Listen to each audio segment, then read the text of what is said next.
Well, it's obviously a very big day for PlayStation 5 owners because Sony just announced a brand new Sony State of Play event happening this week. On Wednesday, the 31st at 5 p.m. Eastern Time, we will have a 40-minute presentation talking about upcoming PlayStation 5 and PlayStation VR2 games for the PlayStation. And I think this is definitely something that is very needed. They did talk about two games that will definitely be there. And then there are some various leaks that have happened on the internet supposedly about this presentation. So we're going to talk about what we know about this presentation, some of the leaks, and some of the stuff that I am hopeful will show up at this event. So if this is your first time here, make sure you hit that subscribe button. And without any further ado, let's talk about this Sony State of Play event. So two games that were announced that we're going to get extended looks at gameplay are two PlayStation 5 exclusive games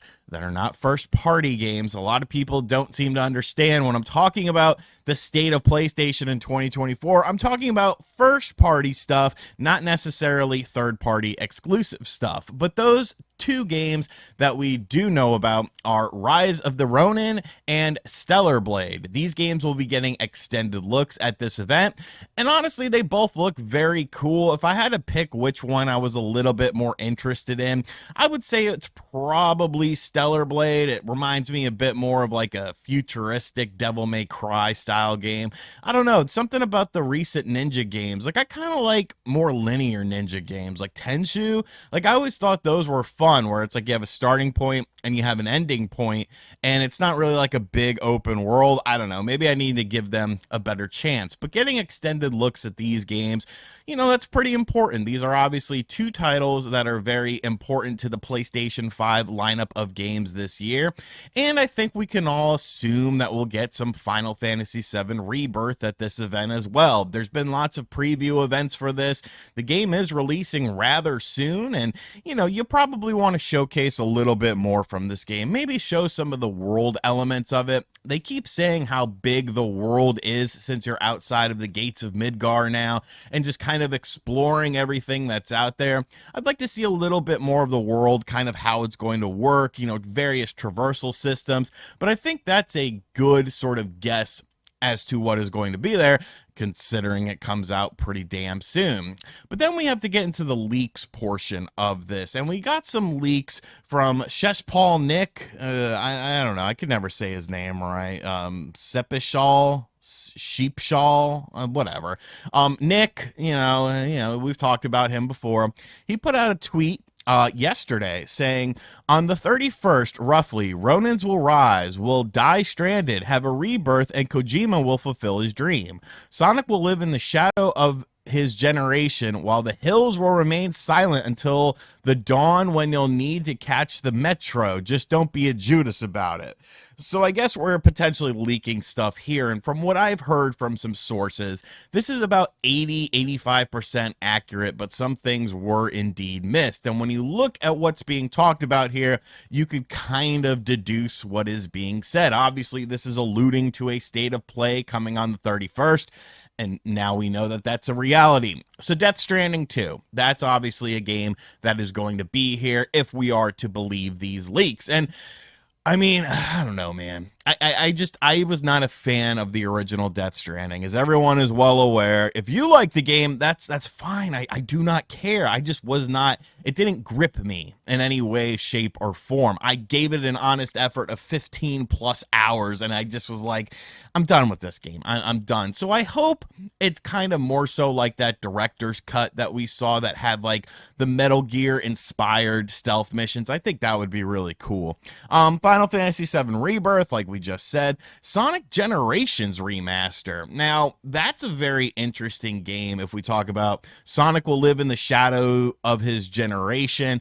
That's alluding to, I guess, potentially a Sonic Generations Remaster, which was a great game, and maybe the inclusion of Shadow the Hedgehog in this. When you look at the Sonic the Hedgehog 3 movie, of course, Shadow the Hedgehog is going to be playing a role in that film, so, you know, that kind of makes sense. Cross-promotion stuff between a film or a TV show and the game it's based off of. I think that's not a bad idea. An interesting game to get a remaster, if that is indeed the case, but it's a game that was, it was really good. So I'm not going to, dog that decision or anything like that. I would actually be potentially pretty excited for a Sonic Generations remaster. Silent Hill 2, The Hills Will Remain Silent. Like, that's awesome. Like, I want to see Silent Hill 2. It's supposedly coming out in 2024, like we saw in that initial Sega or Sony trailer. So, show off some of this game. Until the Dawn, is that referring to an Until Dawn remaster?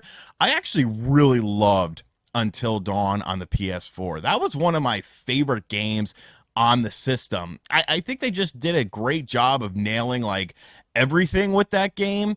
I only played through it once or twice. I think it was just one time though. So I might actually want to revisit this. Of course, there has been rumors that Until Dawn will be getting some Hollywood treatment. I think it was either a movie or a TV show. I'm pretty sure it was a movie, to which many people said, well, I mean, isn't the game already sort of a movie with just some interactive scenes? Which, whatever. There's multiple endings to it. So I think that would be really cool. A new Metro game, catching the Metro and Judas. I'm not sure what Judas is. Chris Jericho, Judas in my mind. So it seems like those are some of the leaks from this presentation. As far as things that I would like to see, I think, show me some WWE 2K24. That game is obviously coming soon. It's coming out in March.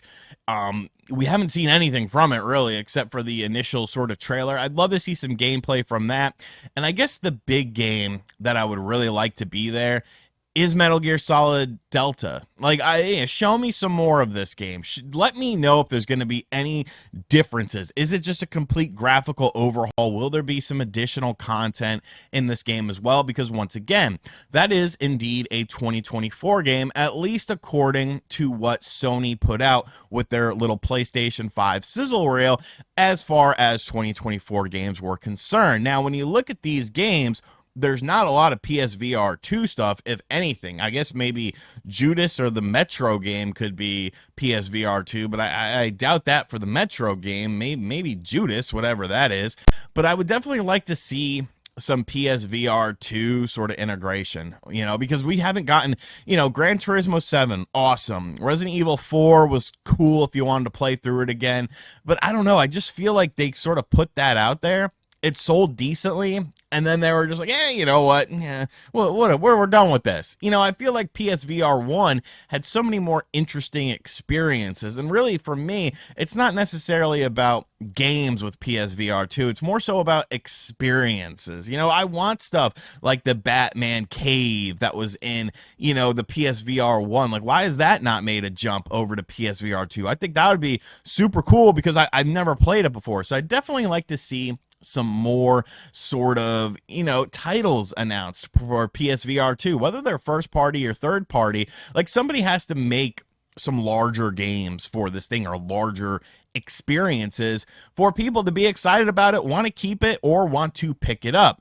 But I'm definitely pretty excited for this state of play. It's always good to get these new sort of events happening. Obviously, I will be making a video on my thoughts about it when it all does wrap up. But 40 minutes long, it's obviously going to be jam-packed. Yes, Rise of the Ronin and Stellar Blade will have kind of their time to shine, their extended time to shine with their presentations as far as the gameplay is concerned. But even if those get 5 to 10 minutes each, like, you still have a lot of time for other stuff. So I'm remaining positive about this. I want Sony to have a great 2024. I want Xbox to have a great 2024. I want Nintendo to have a great 2024. When more games come out and there's more fun stuff to talk about, not only is it better for gamers, but it's better for me because I'll make money talking about this sort of stuff. And that's freaking cool, man. Like, what a job. What a job. Let me know what you are looking forward to in this Sony State of Play, though, in the comments section down below. What sort of games do you want to see?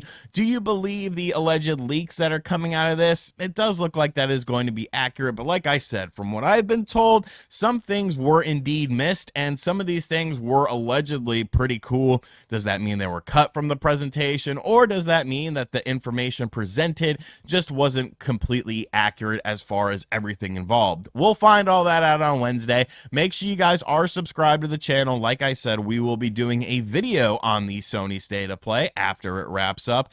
And as always, guys, thank you for watching this video. If you're new, hit that subscribe button, like, comment, and share. Hit the bell notification as well. You don't want to miss out on these awesome uploads. And as always, I'll catch you guys on the next video. Later.